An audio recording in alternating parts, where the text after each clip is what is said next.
నమస్తే welcome to our channel. గత ప్రభుత్వ హయాంలో సకల శాఖ మంత్రిగా వ్యవహరించినటువంటి సజ్జల నిన్న మీడియాతో మాట్లాడుతూ అసలు ప్రభుత్వానికి జవాబుదారీతనము లేదు, ఎన్నికల ముందు ఏవైతే హామీలు ఇచ్చిందో వాటిని నెరవేర్చట్లేదు అని చెప్పి అంటూ ఉన్నారు. మరి వైసీపీ గత కొద్ది కాలంగా ఇప్పటికిప్పుడు ఎన్నికలు నిర్వహిస్తే మేమే అధికారంలోకి వస్తామంటూ ప్రచారం కూడా చేసుకుంది. మరి గడిచిన 5 ఏళ్లు వారిచ్చిన సంక్షేమ పథకాలు, ఇప్పుడు ఏడాదిన్నర పాటు కూటమి ఇచ్చినటువంటి సంక్షేమ పథకాలను బేరీజు వేసుకుంటే ఎన్నికలు నిర్వహిస్తే ఆంధ్రప్రదేశ్ రాష్ట్ర ప్రజలు ఎవరికి తీర్పునిస్తారు తెలుసుకునే ప్రయత్నం చేద్దాం. దీన్ని విశ్లేషించడానికి మనతో పాటుగా ఉన్నారు సీనియర్ జర్నలిస్ట్ డివి శ్రీనివాస్ గారు.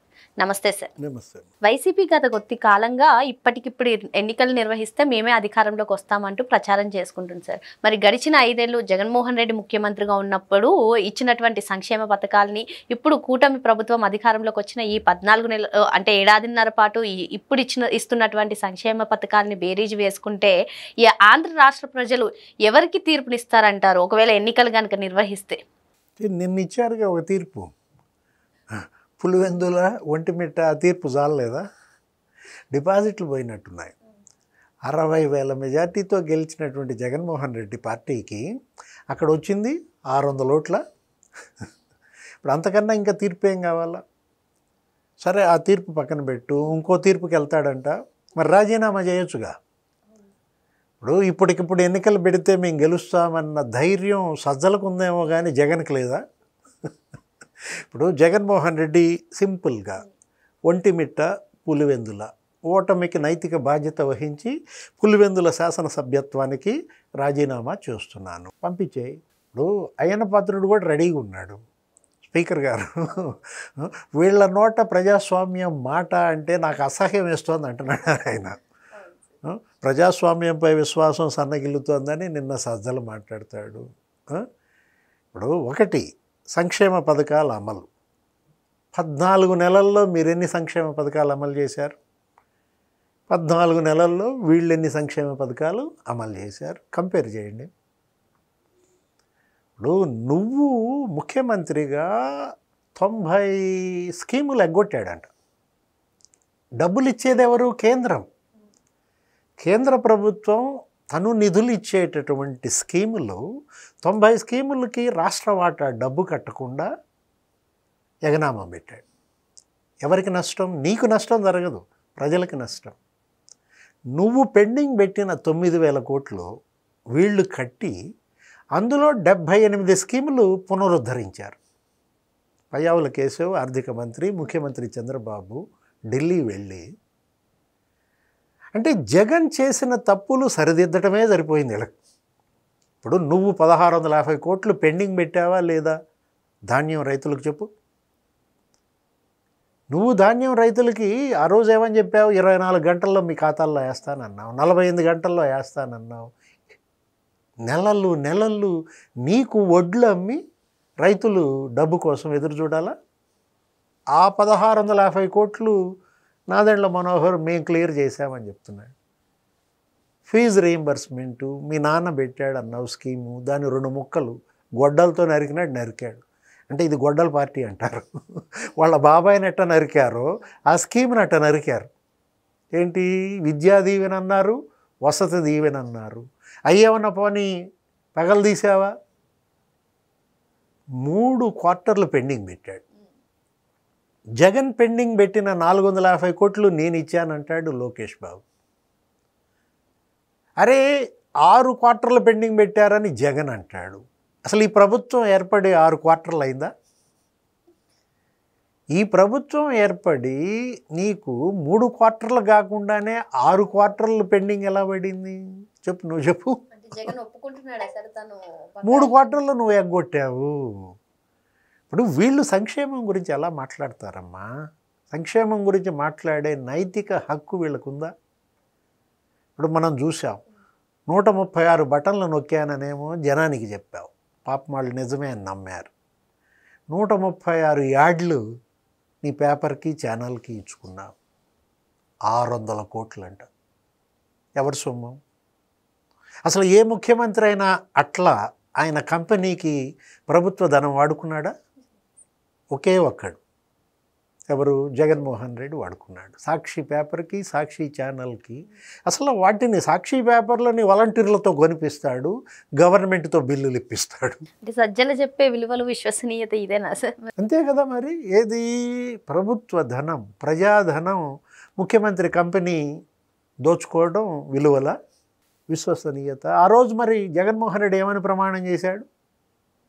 రాగద్వేషాలకు అతీతంగా పనిచేస్తాను, ప్రతి రూపాయికి ప్రతి పైసాకి నేను ధర్మకర్తగా పనిచేస్తానన్నావే, రూపాయి జీతం తీసుకుంటున్నా అన్నాడు. అరే 300 కోట్లు తన ఇంటి మరమ్మతులకు వాడుకున్నాడు. లోటస్ పాండ్లో రిపేర్లు హైదరాబాద్, బెంగళూరు యలహంక ప్యాలెస్ రిపేర్లు, తాడేపల్లి ప్యాలెస్ రిపేర్లు, పులివెందుల ప్యాలెస్ రిపేర్లు. అంటే నీకున్న ప్యాలెస్లన్నీ రిపేర్లు చేయించుకుంటావా? జగన్మోహన్ రెడ్డి సంక్షేమం అంటే ఏది? చంద్రబాబు పెట్టిన స్కీమ్స్ 130 రద్దు చేశాడు. రంజాన్ తోఫా అంట, ముస్లింలకి రంజాన్ పండగ నాడిస్తారు. సంక్రాంతి కానుక సంక్రాంతి చేసుకునే వాళ్ళకి ఇస్తారు. లేకపోతే ఇది ఏది క్రిస్మస్ గిఫ్ట్ క్రిస్టియన్లకు ఇస్తారు. ఒక 1000 కోట్లు ఏం ఖర్చు పెడతారు సంవత్సరానికి. పేదోడు మరి పండగ ఆ రోజు మరి పర్వాణం అదేదో చేసుకుంటారు వాళ్ళు. అట్లాంటిది నువ్వు వాళ్ళ పొట్టగొట్టావు. రద్దు చేసి పారేశాడు 3 స్కీములు. అన్నా క్యాంటీన్స్. అసలు ఎవరన్నా పేదోడికి అన్నం పెట్టే క్యాంటీన్ మోస్తాడమ్మా? అంటే వీళ్ళు అసలు సంక్షేమం గురించి మాట్లాడుతున్నారంటే నేను చెప్తున్నాను, చివరికి పేదల రేషన్ బియ్యం కూడా విదేశాలకు అమ్ముకున్నారే. 20,000 కోట్ల స్కామ్. సీజ్ ద షిప్ అన్నాడు ఎవరు? పవన్ కళ్యాణ్. దాన్ని ఏదో ఎగతాళి చేస్తారు. Dwarampudi Chandrasekhar Reddy ration mafia don.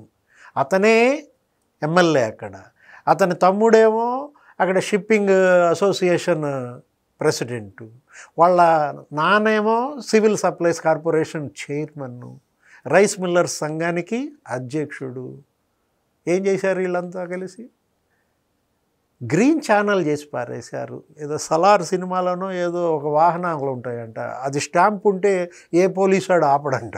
అట్లా వీళ్ళ గ్రీన్ ఛానల్ చేసి మొత్తం అమ్ముకున్నారే. దక్షిణాఫ్రికా, గల్ఫ్ దేశాలకి ఆ బియ్యం అమ్ముకుంటారా? పేదల బియ్యం అవి. వాళ్ళ పొట్ట కొట్టడం, ఈ 10 కొక్కులు మేయడమా? సంక్షేమం అంటే సజ్జల చెప్పేది ఇదే మనకు కనపడుతోంది. ఇప్పుడు విలువలు, విశ్వసనీయత. జగన్ మాట్లాడితే, సజ్జల మాట్లాడితే ఏంటి విలువలు? సజ్జల రామకృష్ణారెడ్డి జీతం ఎంతో చెప్పు. సకల శాఖ మంత్రి ఏదో అంటారు, ప్రభుత్వ సలహాదారుగా. ఈ సలహాదారులకి 650 కోట్లు మేపారంట. మొత్తం నాదెండ్ల మనోహర్ అప్పుడు అపోజిషన్లో ప్రెస్ మీట్ పెట్టి చదివాడు. ఒక్క సజ్జల రామకృష్ణారెడ్డి 150 కోట్లు అంట. ఆయన లిస్టు ఖండించారా? కాదని చెప్పారా? లేదు, మాకున్నటువంటి సలహాదారులు పలానా ఈ 60 మంది, వాళ్ళకి ఇచ్చిన జీతం ఇంత అని ఏమన్నా అసెంబ్లీలో సమాధానం చెప్పారా? మేశారు, తొక్కేశారు. ఒక రోగ్ ఎలిఫెంట్స్ మాదిరిగా. ఇప్పుడు ఏనుక్కి గనక మదం ఎక్కితే అంట చెరుకు తోటలన్నీ ధ్వంసం చేసేస్తుందంట. అట్లా అటు కుప్పంలో లేకపోతే ఇక్కడ శ్రీకాకుళంలో దాడి జరుగుతూ ఉంటుంది. అంటే తిన్నంత తిని తొక్కినంత తొక్కేసి నాశనం చేశారు. ఏది? అటు ప్రజాధనం, భూములు కబ్జా చేశారు. సంక్షేమం కదా. సజ్జల చెప్పే సంక్షేమం 13 లక్షల ఎకరాల భూ కబ్జా. ఏంటి? సజ్జల చెప్పే సంక్షేమం 130 స్కీములు రద్దు. ఇదా సంక్షేమం? ఇవా విలువలు? ఇవా విశ్వసనీయత? అరే ఇలాంటి వాళ్ళు ఇప్పుడు ఇంకా మాట్లాడుతున్నారంటే ఎవరు ఎగరేశారు నిన్న జెండా? సజ్జల రామకృష్ణారెడ్డి సార్. ఆయన ఆ పార్టీ అధ్యక్షుడా? ఆ పార్టీ అధ్యక్షుడు ఇంటో దాక్కున్నాడా? పార్టీ అధ్యక్ష పదవి ఇచ్చే అవకాశం ఉందంటారా? ఆఖరికి జెండా కూడా ఆయన చేత ఎగరవేనిచ్చాడు జగన్మోహన్ రెడ్డి. లాక్కోమను, పీక్కోమను. అది పీకేసే జెండా. ఇంకెటు వైఎస్ఆర్ కాంగ్రెస్ పార్టీ రద్దు అవుతుందనా? ఎలక్షన్ కమిషన్ ఈ పార్టీ గుర్తింపు రద్దు చేస్తుందనా? సార్ మీరు అన్నట్టుగానే జగన్మోహన్ రెడ్డి జెండా ఎగరవేయకుండా సజ్జలతోటి ఆ కార్యక్రమం అంతా జరిపించారు సార్. జవాబుదారీతనం అంటే ఏ విధంగా అర్థం చేసుకోవాలి? అంటే పీకేసే జెండా ఎగరేయటం ఎందుకు అనుకున్నాడా? జగన్ జగన్మోహన్ రెడ్డి అది జాతీయ జెండా. నువ్వు మాజీ ముఖ్యమంత్రి, నువ్వు ఒక పార్టీ అధ్యక్షుడు, ఇంట్లో కూర్చొని బయటకు రాకుండా ఎన్నాళ్ళు దాక్కుంటావు? సిగ్గుపడుతున్నావా? అంటే డిపాజిట్లు కోల్పోయానన్న సిగ్గుతో జెండా ఎగరేయలేదా? లేదు బయటకు వస్తే అడుగుతారనా? నైతిక బాధ్యత వహించి రాజీనామా చేయండి అని ఎవరన్నా అడుగుతారనా? అది నైతికత ఉన్నాళ్ళకి కదా బాధ్యత. ఇప్పుడు నైతికత లేదు కదా మనకి, సిగ్గుపడేది కాదు, సిగ్గు రాదు, సిగ్గు లేదు. మరి ఇంకెందుకు నామోషి, ఇంకెందుకు సిగ్గు? ఇక్కడ సజ్జల రామకృష్ణారెడ్డిని జెండా ఎగరేయడం ద్వారా జాతీయ జెండాని జగన్ అవమానించాడా? అతను బెంగళూరులో ఉంటే అది వేరు. ఇప్పుడు మీరు ఇవాళ ప్రజా జీవితంలో ఉన్నారు, మీరు వ్యాపారిగానో, వ్యాపారస్తులు కూడా ఎగరేస్తారమ్మా. వాళ్ళ కంపెనీల్లో కార్పొరేట్ కంపెనీలు ఉంటాయి మామూలుగానే, మనం వెళ్ళాం చూసాం, మన ఆఫీస్ దగ్గర కూడా ఎగరేశారు కదా. అంటే ఏంటి, జెండా ఎగరేయటం అనేది అదొక క్రెడిట్, అదొక గౌరవం, ఒక ప్రతిపత్తి. ఆ జెండా కింద మనం నిలబడి దానికి సెల్యూట్ చేయటం అనేది ఈ దేశ భక్తి. దేశద్రోహులకు భక్తి ఎందుకు ఉంటుందంటావా? మరి ఇప్పటికే పులివెందుల ఒంటిమిట్ట తీర్పులతో జగన్మోహన్ రెడ్డి తీవ్ర ఫ్రస్ట్రేషన్తో ఉన్నారని, ఆ ఫ్రస్ట్రేషన్తోనే ఇప్పుడు సజ్జల ఇటువంటి కామెంట్స్ చేయడం జరుగుతుంది అన్నట్టుగా సార్ చెప్తున్నారు. మరో అంశంతో మళ్ళీ కలుద్దాం. Thank you sir. నమస్తే.